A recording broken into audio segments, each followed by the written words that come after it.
하나님 말씀은 사무엘상 12장 1절에서 7절까지의 말씀입니다. 사무엘상 12장 1절에서 7절입니다. 사무엘상 12장 1절입니다. 사무엘이 온 이스라엘에게 이르되 보라 너희가 내게 한 말을 내가 다 듣고 너희 위에 왕을 세웠더니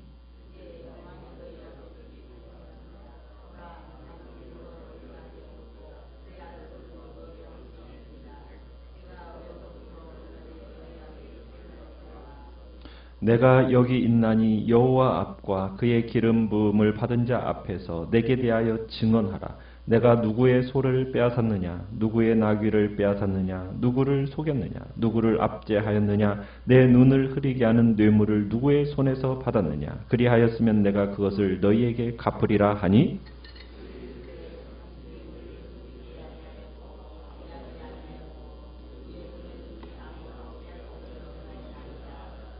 사무엘이 백성에게 이르되 너희가 내 손에서 아무것도 찾아낸 것이 없음을 여호와께서 너희에게 대하여 증언하시며 그의 기름 부음을 받은 자도 오늘 증언하느니라 하니 그들이 이르되 그가 증언하시나이다 하니라.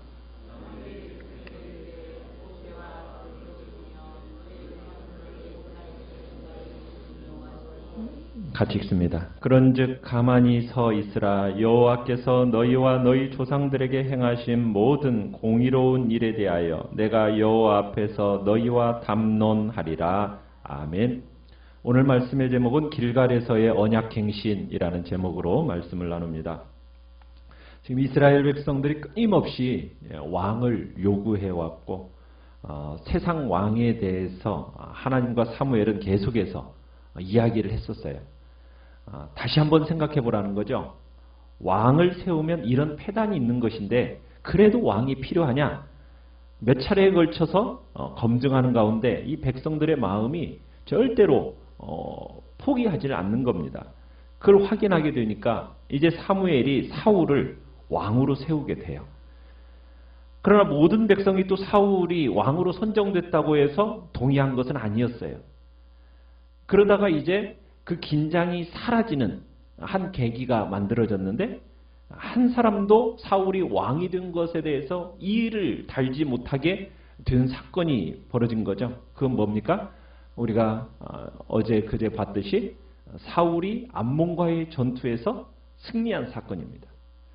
암몬의 나하스가 쳐들어왔어요. 그렇게 격하게 사울이 분노하고 그리고 하나님의 영이 사울에게 임했고 그 전투에서 사울은 혁혁한 전과를 거두어내게 됩니다. 그러면서 백성들의 입에서는 사울에 대한 칭송이 또 사울에 대한 인정이 거듭 표현되었죠. 이제 사울을 왕으로 삼으려는 이제 분위기가 전국적으로 이제 고무되어졌고 국민적인 공감대가 형성이 된 거예요. 그것을 이제 사무엘이 유심히 보고서는 이제 더 이상은 안 되겠구나 하고 판단을 내리고서는 이제 왕 즉위식을 이제 하게 되는 겁니다. 이 암몬과의 전쟁은 어떻게 보면 사실상 마지막 확인이었어요. 암몬과의 전쟁은 이스라엘이 어떻게 보면 이길 수 없는 전쟁이었습니다. 그 전쟁을 통해서 하나님이 얼마나 이스라엘을 사랑하고 있고 하나님이 온전한 은혜로 승리를 주셨는가 이것을 확인시켜 준 거거든요. 그럼에도 불구하고 이 백성들은 암몬과의 전쟁에서의 승리를 누구의 승리로 이해하게 됩니까? 사울의 승리로 이해해버렸어요. 그러니까 이런 것을 사무엘이 하나님 편에서 유심히 지켜보다가 더 이상은 안 되겠구나 생각하고 백성들을 어제 어디로 데려갔었습니까? 14절에 보면은 길갈이라는 곳으로 데려갔었죠. 길갈이라는 지역은 아주 중요한 역사적인 교훈이 있는 장소라고 말씀을 드렸어요. 길갈은 어떻게 보면은 여호수아가 백성들을 할례를 시킨 장소였고 그곳에서 할례를 시키면서 가나안에서의 삶이 하나님의 주권 아래에 있는 것이라는 것.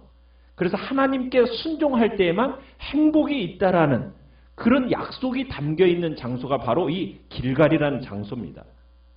그런데 이제 사무엘은 어쩔 수 없이 이제 사울의 왕권을 전 이스라엘 백성들 앞에서 공인시키는 이제 마지막 점을 찍는 행사를 하게 되는 거예요. 그래서 모든 사람을 길갈로 다시 불러 모으고 여기서 이제 역사의 전환점, 어떻게 보면 역사가 전환되는 시기가 마련된 겁니다. 이스라엘 백성들의 마음은 어땠을까요? 아, 이제 됐다. 저 정도 실력이 있고 출중한 사람이 우리의 왕이 된다면 더 이상 우리가 이제 요새의 공격 앞에서 걱정할 일이 없다. 우리는 이 왕으로 든든하다. 그러면서 이제 기름 부음 받은 사울을 크게 기뻐했습니다. 그러나 누구만은 기뻐할 수 없었어요. 사무엘만은 지금 기뻐할 수가 없었던 거예요. 그래서 오늘 이제 12장에 사무엘이 고별 설교를 통해서 새 제도, 즉 왕 제도를 구비하는 사건을 보고를 하면서 이제 새로운 제도가 주어지고 새로운 시대가 열렸지만 그것에 대해서 흥분하지 않고 사무엘은 이 새로운 제도, 새로운 시대를 맞이하였는데 오히려 역사적으로 어떻게 보면 역사가 부정적으로 흘러갈 것에 대해서 그리고 결국에는 이스라엘이 망하게 될 거라는 것을 강하게 말하는 설교가 이 12장 본문의 이야기입니다.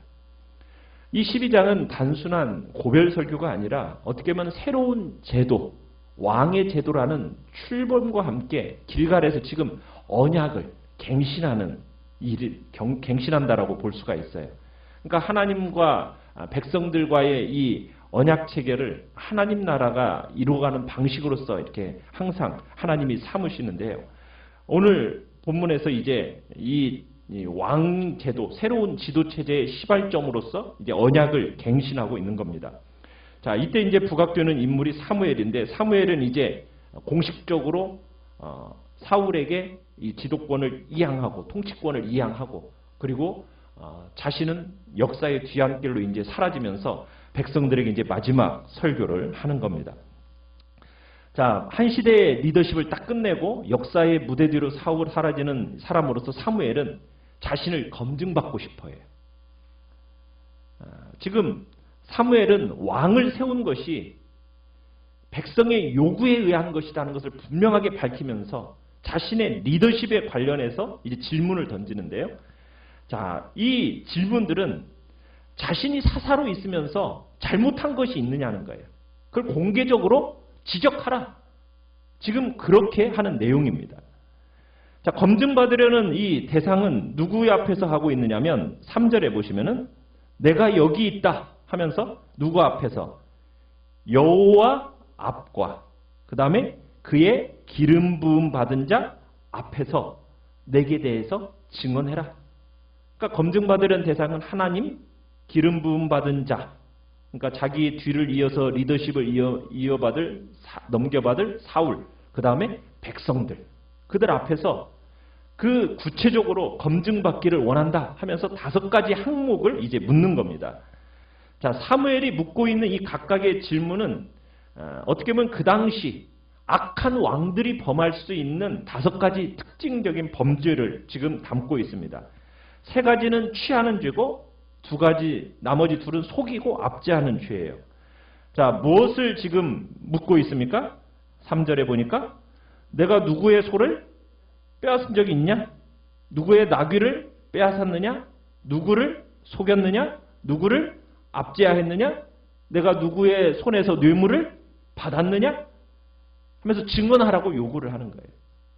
그러니까 사무엘이 지금 물러나면서 이 5가지에 대해서는 자기가 확실하게 확인하고 싶다는 거죠. 자, 그랬더니 자, 이스라엘 백성들이 이구동성으로 뭐라고 인정해 줍니까? 4절에서 보면은 당신은 우리를 속이지 않았다. 압제하지 않았다. 누구의 손에서든지 아무것도 빼앗은 적이 없다. 그러면서 인정을 해줍니다. 완전하게 일치하는 삼중적인 증언을 해주고 있어요. 자, 그런데 우리가 이제 여기서 한 가지 생각해 볼 건 뭐냐면 왜 사무엘은 물러나는 마당에서 왜 깨끗하게 살았다라는 것을 이렇게 검증받고 싶어 했을까? 이 검증을 통해서 사무엘이 드러내고 싶어 했던 것은 무엇이었을까? 여기에는 2가지 이유가 있습니다. 첫째는 자, 이렇게 사사 제도를 통해서 어떻게 보면은 이렇게 깨끗하게 검증받았는데도 불구하고 너희는 왜 왕을 요구했느냐는 거예요. 왕을 구한 동기가 얼마나 잘못되었는가를 드러내고 싶었던 거죠. 하나님도 사울도 백성들도 사무엘의 그 오랜 세월 동안 어려서부터 지금까지 그 리더십에서 흠을 찾지 못했다고 증언해요. 그렇다면 너희들이 왕을 구한 동기가 잘못됐다라는 거예요. 그러면서 두 번째 이유는 뭐냐면 왕을 구한 후에 벌어지는 이후의 모든 결과, 그 책임은 그 책임 소재 분명히 하자는 거예요. 누구의 책임이라는 겁니까? 왕을 구한 백성들 너희들의 책임이다라는 거예요. 왕을 세워서 그 왕이 감당해야 할 너희들이 감당해야 할 그 모든 책임 분명히 백성들에게 있다는 걸 통해서 사무엘은 지금 자기 검증을 통해서 밝히고 있는 겁니다. 그러면서 이제 6절, 7절을 보시면은 이제 백성들, 이제 그 이후에는 하나님의 언약에 대해서 이제 각인을 시켜주는데 하나님의 언약을 다시 새롭게 하는 과정입니다. 언약 갱신을, 과정을 보는데 그 이제 과거 역사를 돌아보는 일부터 시작을 해요. 우리가 12장을 전체 보면은 몇 절까지 있습니까? 12장이 25절까지 있죠.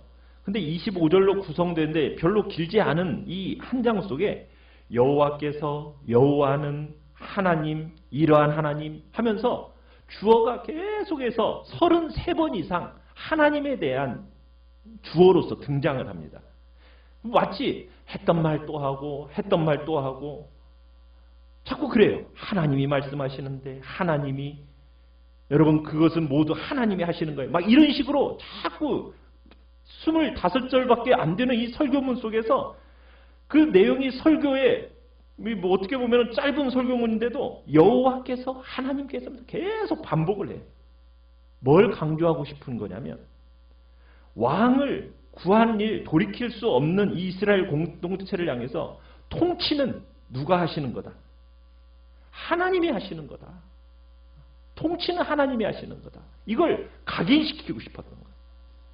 그러니까 지금 물러나야 할 사람으로서 지금 백성들을 향해서 긴박하고 절박한 마음, 누가 왕이고 누가 이 땅을 다스리는 존재인가? 그것을 정말 간절하게 알려주고 싶었던 거예요. 어떻게 보면 피가 마르는 심정으로 알려주고 싶었던 내용이 뭐예요? 통치는 누가 하신다? 하나님이 하신다라는 것을 얘기하고 싶었던 거예요. 그러면서 이제 6절, 7절에 먼저 누구 이야기로 시작을 하고 있습니까? 모세의 이야기로 시작을 하죠.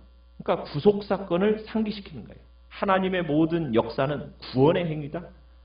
그러니까 사무엘이 이제 마지막 지휘봉을 딱 놓으면서 이스라엘 공동체에서 역사의 주체, 주어 누구냐? 하나님이시다.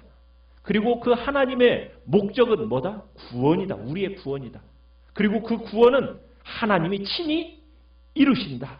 이것을 철저하게 각인시키기 위해서 모세 이야기를 하고 있는 겁니다. 그래서 7절에 보면 이런 표현을 쓰고 있죠.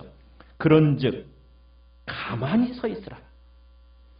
여러분 여기서 가만히 서 있으라. 여러분 이 표현이라는 것은 아무것도 하지 말라 이런 표현이 아니라 하나님께 모든 것을 믿고 맡겨라. 어떻게 보면 더 적극적인 신앙의 분발을 촉구하는 표현입니다. 그러니까 지금 사무엘은 사울을 환호하면서 사울에게 모든 것을 마치 기대하고 거기에 자신들을 믿고 맡기려는 이 이스라엘 백성들을 보면서 진짜 왕이 누구인지를 지금 피를 토하면서 얘기하고 있는 거예요. 다시 한번 언약갱신을 통해서 하나님이 통치하시고 하나님이 다스리시고 너희의 왕은 누구다? 하나님이라는 것을 다시 한번 얘기하고 있는 겁니다. 자, 오늘 본문에서 우리는 한번 생각해 볼 것은 사무엘이 자신의 양심에 거리낌이 없이 묻는 모습을 우리가 보게 돼요. 그죠? 사무엘은 하나님 앞에서만 의롭고 바르고 충성된 청지기가 아니었고 누구 앞에서도요? 백성들 앞에서도 사람들 앞에서도 바르고 의로운 청지기였다라는 것을 우리가 확인하게 됩니다. 그러니까 사무엘은 하나님 앞에서나 사람 앞에서나 한 점 부끄러움이 없는 지도자였다라는 거예요. 근데 어떤 분들은 성도들 가운데는 그런 얘기를 하는 사람들도 있어요. 하나님은 물론 사람들 앞에서도 칭찬을 받아야 된다라는 거, 우리 그것은 분명하게 하고 가야 돼요. 그런데 하나님 앞에서만 바르고 하나님 앞에서만 의롭고 하나님 앞에서만 나 인정받으면 돼. 이렇게 생각하는 것은 바른 신앙이 아니라는 거예요. 그 말을 할 때는 그래요. 순수성이 이해가 가고 어떤 면에서 하나님을 생각하고 하나님 앞에서 인정받겠다라는 어떤 온전한 신앙으로 볼 수가 있지만 성경은 어디에서나 하나님께 인정받으면은 누구에게도 동일하게 인정이 되어지는 겁니까? 사람들에게도 인정과 칭찬이 동시에 간다는 거예요. 그렇게 지도자가 돼야 돼요.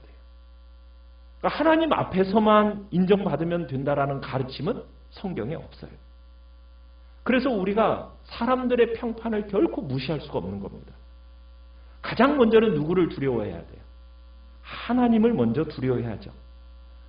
그렇지만 사람의 입과 사람의 눈과 사람의 말도 뭐 할 줄 알아야 돼요? 두려워할 줄 알아야 된다는 거예요. 지금 사무엘은 하나님 앞에서도 사람 앞에서도 정말 양심에 거리낌이 없다라는 분명한 인정 속에서 지금 나아가고 있는 것을 보게 돼요. 하나님 앞에서 우리가 살아가지만 또한 사람들 앞에서도 살아간다라는 것을 우리는 기억하면서 하나님께도 인정받고 사람에게도 인정받아서 주님의 그 큰 일들을 감당해내는 복된 자리 우리가 있어야 되고 그럴 때 하나님이 영광을 받으시게 되는 겁니다.